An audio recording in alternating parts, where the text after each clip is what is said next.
Hoje o assunto do vídeo é sobre riscos. Você vai entender quais são os tipos de riscos que você está correndo ao investir o seu dinheiro, você vai aprender a diferenciá-los e saberá a importância de entender que todo investimento traz um rendimento, mas também traz um risco.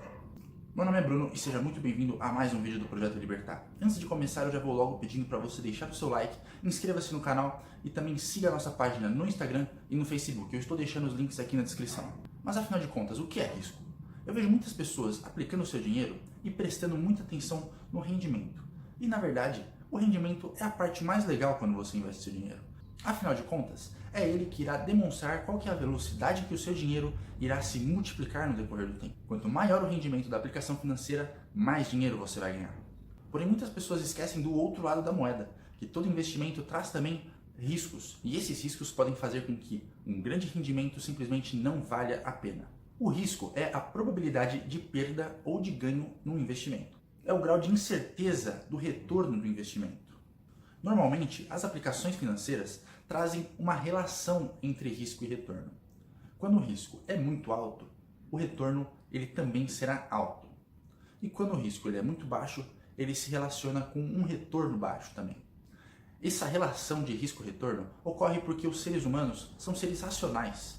Então, sempre que ele tem que decidir entre duas aplicações financeiras que tenham o mesmo risco, ele vai sempre optar pela que traz o maior retorno. E quando ele está diante de uma decisão entre duas aplicações financeiras que têm o mesmo retorno, ele irá sempre optar pela que possui o menor risco. Mas afinal de contas, quais são os tipos de riscos que nós corremos quando nós investimos o nosso dinheiro? Eu vou dividir eles em 4 tipos. O risco sistemático, o risco não sistemático, o risco de liquidez e risco de crédito. O risco sistemático é a parte da volatilidade do ativo que não depende dele, que tem a origem no mercado como um todo. Normalmente, esse risco ele afeta todos os ativos financeiros de uma maneira parecida, alguns mais, outros menos. Porém, são mudanças no mercado, na estrutura do mercado, que fazem com que todos os ativos financeiros ou subam ou desçam. É o caso, por exemplo, de um aumento na taxa de juros na economia. Um outro exemplo muito bom são as eleições no ano passado. Nós tivemos semanas que todas as ações voavam, aumentavam a taxas absurdas. E nós tivemos também semanas em que todas caíam, sempre seguindo a tendência do mercado. O outro tipo de risco é o risco não sistemático.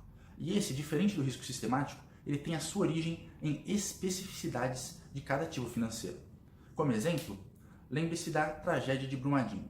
Após o rompimento da barragem, somente as ações da Vale caíram naquela ocasião. Foi um evento que impactou somente um tipo de ação.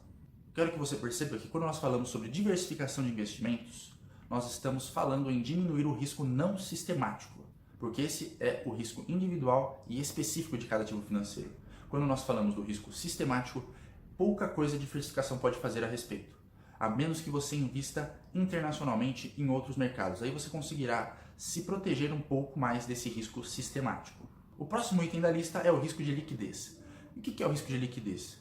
É o risco que você corre de não conseguir vender o ativo financeiro no momento que você quer e pelo preço que você quer. Se você já investiu em ações, você já percebeu que nós temos um livro de ofertas. Você tem um preço de compra e um preço de venda. Pessoas vendendo normalmente vão colocar um preço acima do valor das pessoas que estão comprando o ativo. Quando você tem risco de liquidez, é aquele caso que você quer vender um ativo e não consegue vender pelo preço mais alto. Você acaba tomando o preço de baixo no livro de ofertas. Em ativos que têm alto volume de negociação no mercado, você provavelmente não terá o risco de liquidez. Porque o spread, que é o preço de venda e o preço de compra, normalmente são bem pequenos. Em ativos que são pouco líquidos, normalmente esse spread será muito mais alto. E aí você terá que escolher. Ou você irá realizar a operação aceitando um preço abaixo do que o que você iria ganhar caso vendesse, ou você irá colocar uma ordem e esperar alguém comprar a sua ordem. Normalmente isso ocorre quando você tem mais vendedores do que compradores no mercado. Isso também é muito recorrente em ativos com pouca negociação. O risco de liquidez afeta tanto ativos de renda fixa como ativos de renda variável. Então você tem que ficar muito esperto se você, ao comprar aquele ativo, se você vai ter que vender ele antes ou se você vai manter ele até o vencimento.